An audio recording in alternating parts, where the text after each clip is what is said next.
Welcome to My on Mondays, an explorative approach to the possessive my through narratives, art, and sound.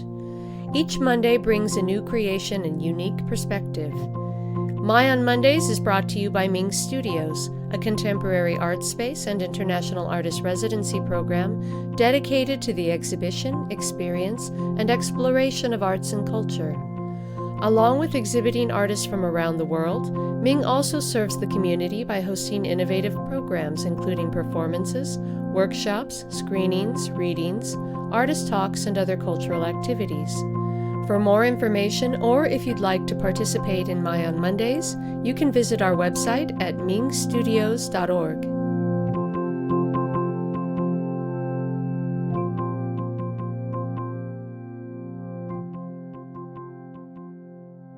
Hello and welcome to the 59th episode of My on Mondays.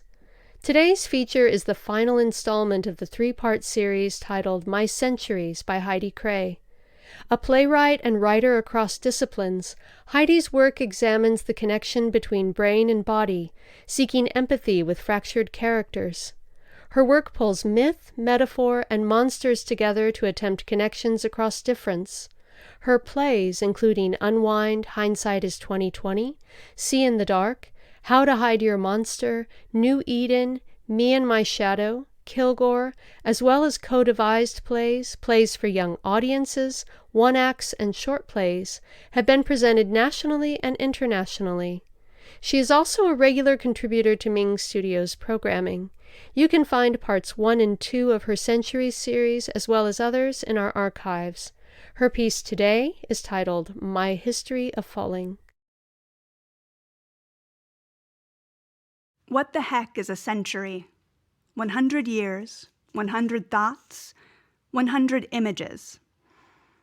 In his century essay, Advent Manifesto, Does My Soul Still Sing?, John Paul Lederach notes that the Desert Fathers and other ascetics wrote down their thoughts in this numbered way, in a contemplative approach, like prayer on paper.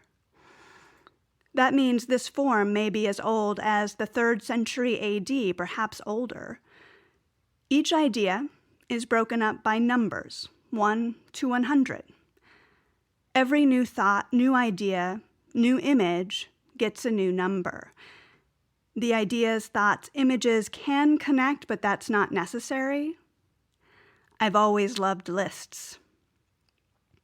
The century can be a way to explore what we remember and notice about our lives, but also what's going on in China, in the Ukraine, Antarctica, in the early 21st century, as well as the 19th century, 12th century, when the universe was starting to form, or the Earth, into the far-off or not-so-far-off future when the Earth is no longer inhabitable.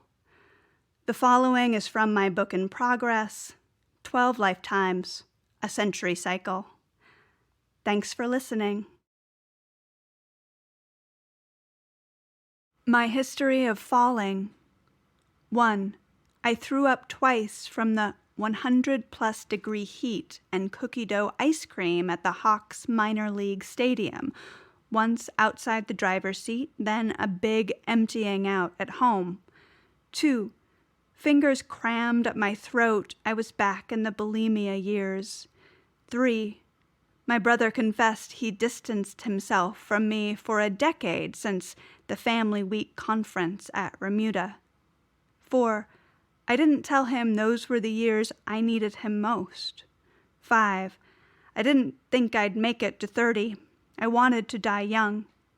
6. Here I am on borrowed time. What am I doing with my extra years? 7. I asked the doctor if I was going blind. He said it was just stress. 8. After the 3-hour loadout, I couldn't walk from numbing pain. The ER doctor accused me of faking for pills. 9. He pointed to my thick, bundled psychiatric history on file as proof and scolded me away after midnight. 10. 2 of my co-workers behind me, one, my supervising assistant technical director, listened to my history thrown in my face at St. Al's, where they drove me after the trucks rolled out from the loading docks. 11. We never discussed what the doctor said, but I had to fight to get that ER visit paid for by workman's comp. 12. I never mentioned how my left side shuts down periodically since that night. 13. In an introductory psychology class, my professor called schizoaffective disorder the most debilitating disorder in the DSM. 14. She couldn't have known the impact of that lecture on me, what I decided that must mean about me. 15. How many diagnoses can you put on a kid? 16. Major depression, eating disorder, borderline personality disorder, schizoaffective disorder, panic disorder. 17. Over-medicated my first college class. I drooled in my seat, trying to keep the saliva inside, trying to absorb everything coming at me from the Intro to Theater lectures, anything. 18. I was on 8 medications at their highest dosages, between tapering some down, flexing some up, a guinea pig for new drugs and different combinations, many hot off the release from Big Pharma's market. 19. Abilify, Effexor, clonazepam, trazodone, risperidol, Seroquel, lorazepam, Celexa, Serafem, Zyprexa, Geodon, olanzapine. I can't remember all the names. 20. Painting in my parents' kitchen all winter. I tried to find rhythm in brushstrokes within my self-prescribed art therapy regimen, instead of my first year in college on the other side of the country where I'd planned to be. 21. Mom said I told her I was scared. The voices were saying I should kill her, she said. I don't remember any of this. 22. That was when I was afraid to sleep alone. Begged her to stay with me in bed, and she did until I dozed off with heavy tranquilizers. 23. Once she startled me awake with her own half-yell. I'd been staring at her asleep with eyes open. 24. I held Wanyo and Molly, sitting between cat and dog, when terror visions shocked me off the couch, their snapped necks in my hands. 25. I was afraid of the dark. 26. I was afraid of mirrors. 27. I was afraid of airports. 28. I was afraid of deep water. 29. I was afraid to drive. 30. I was afraid to leave the house. 31. I was afraid to open my mouth. 32. I was afraid to close my eyes. 33. I was afraid to show my eyes. 34. I forgot how to read. 35. I forgot how to drive. 36. I forgot how to sleep. 37. I forgot how to leave the bed. 38. I was 18. 39. At the intake room of the Seattle Psychiatric Hospital preparing my admission, the institution's insides scared me more than my sickness. 40. In the lobby, a woman yelled in a fit to get her phone call. In the next room, a group of men shouted. Around me, the walls yellowed, the carpets degraded. 41. All at once, I told the admitting doctor I was no longer suicidal, that after my long talk with Mom on the plane from Phoenix to SeaTac, I was doing better, wanted to, planned to do better. 42. He believed me, even if I didn't believe myself. They couldn't keep me there if I didn't claim to be at risk. 43. I spent that Thanksgiving in terror with family, surrounded by food, no rules, no daily schedule. I flew home to Boise with Mom, bewildered, no plan, no ideas for what's next. 44. Had my therapist not found the psych ward close to family, they would have kept me in Wickenburg or sent me to the Phoenix Hospital, then back to Remuda, then a group home, then repeat the cycle like the others I knew there, sick for life, in the system for life. 45. I slipped through their cracks. 46. In the Eating Disorder Treatment Center, a fellow resident said, "This wasn't my future. I wouldn't keep cycling back there. She could see it. She pointed to my writing in a journal as evidence. 47. At Remuda's family week, they got residents and their visitors to unload on each other in a performance of tears, hurt, accusations, grief unspooling. Among a few heartfelt moments at the front of the room, the other women who made it that far watched alongside their families. 48. We compared scars on the Arizona overwatered lawn, all trying to outdo each other's stories, behaviors, histories, our wild rage taken out on our skin, throats, bellies, bodies. 49. Dad's cards those months were the most consistent, Mom's a close second. 50. The staff told us what we did to our bodies was a sin. 51. They prayed away our sickness, shamed, lectured it away, tried to. 52. They kept our backs to the numbers while they weighed us each week. 53.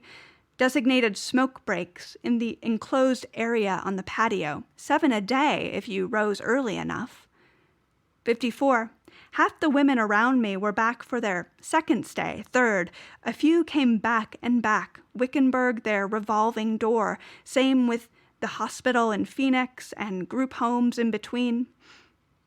55.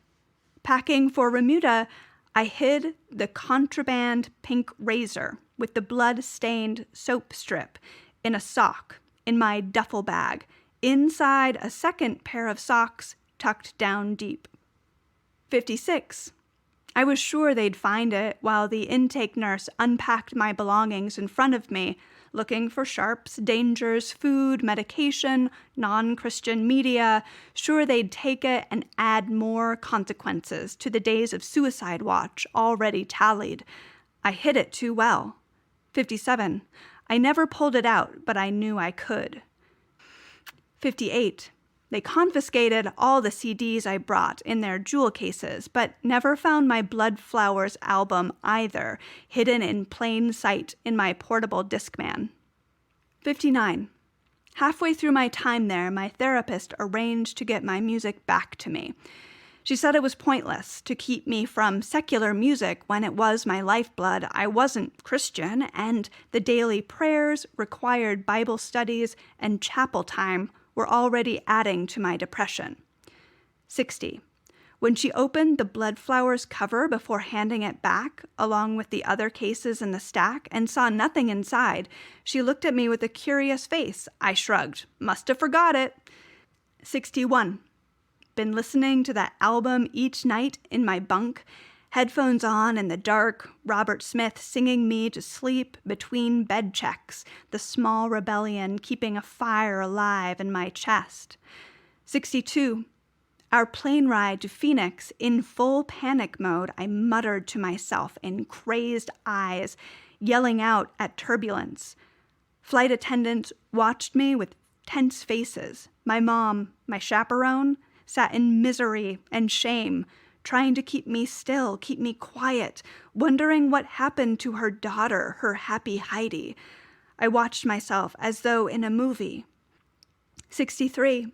The night before Remuda, I cut up my arms and legs, the most I ever had all at once. I reopened my largest burn wound with a lighter. 64. The act got me on suicide watch for 3 days and nights upon my arrival, as the nurses had me stripped down to inspect me. 65. I knew there would be consequences. Did I want them? Was I afraid they wouldn't take me seriously?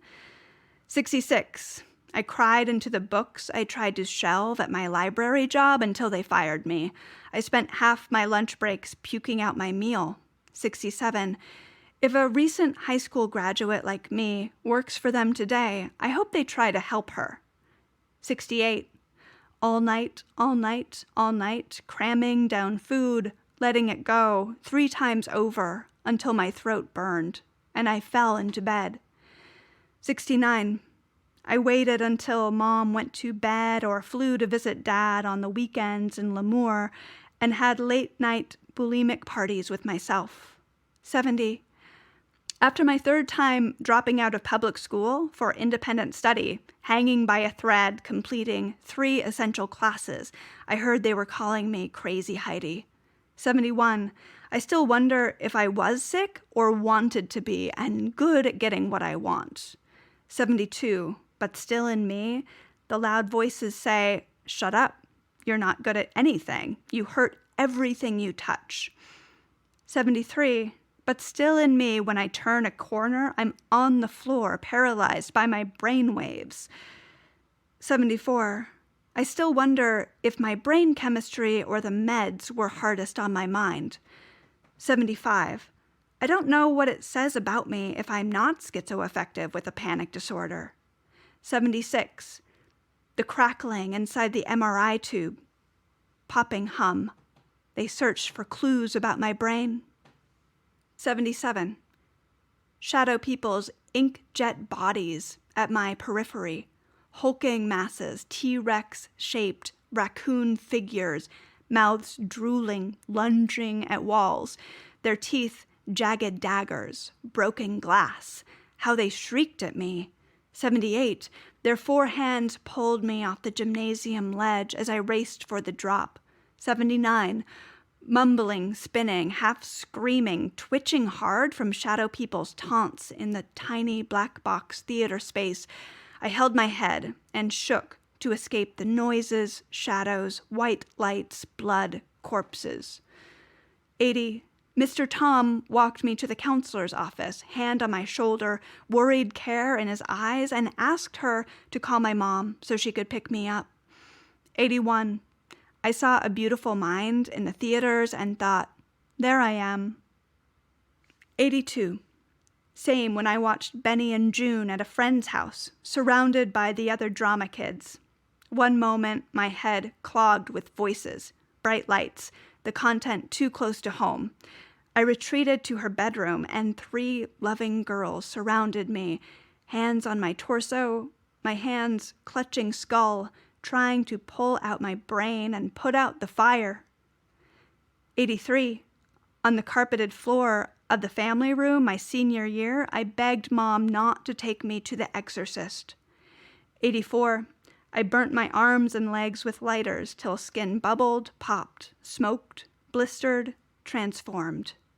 85. Razor blades, bathroom stalls, small relief between high school classes. 86. Lit cigarette end to wrist, knee, thigh, when just a small dose of hurt was the longing. 87. I never saw a doctor about my burn wounds, the ones that scorched deep, where hair won't grow, the ones that howl like banshee mouths, that flare out with gnashing teeth like hagfish. Besides bandages and home care, besides the cocoa butter Mom got me, I never got them treated. 88. At school, in rehearsal for King Lear and Bad Habits, I smelled the pus from infected arms on stage through my second-hand long sleeves, the oozing green-white leaking through soft fabric. 89. I filled notebooks, writing, I hate myself and I'm worthless, until the sentiments scorched permanent on my insides, devising my future on the page in idle moments during class. 90.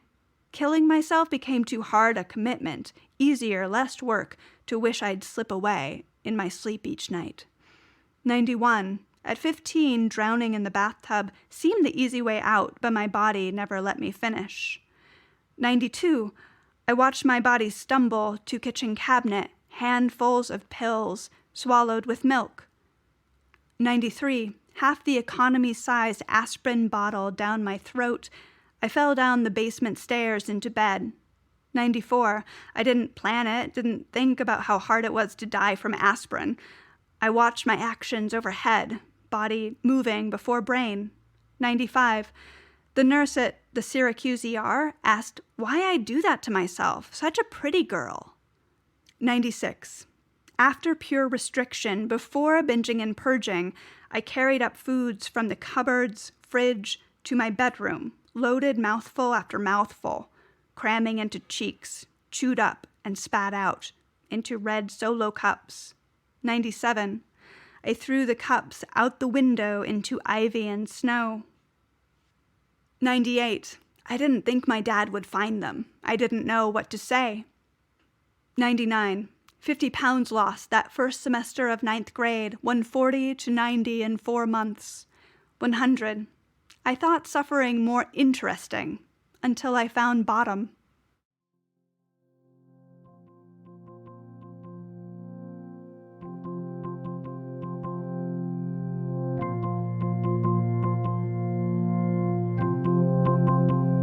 Thank you for joining us today. We'll be back next Monday. Tune in.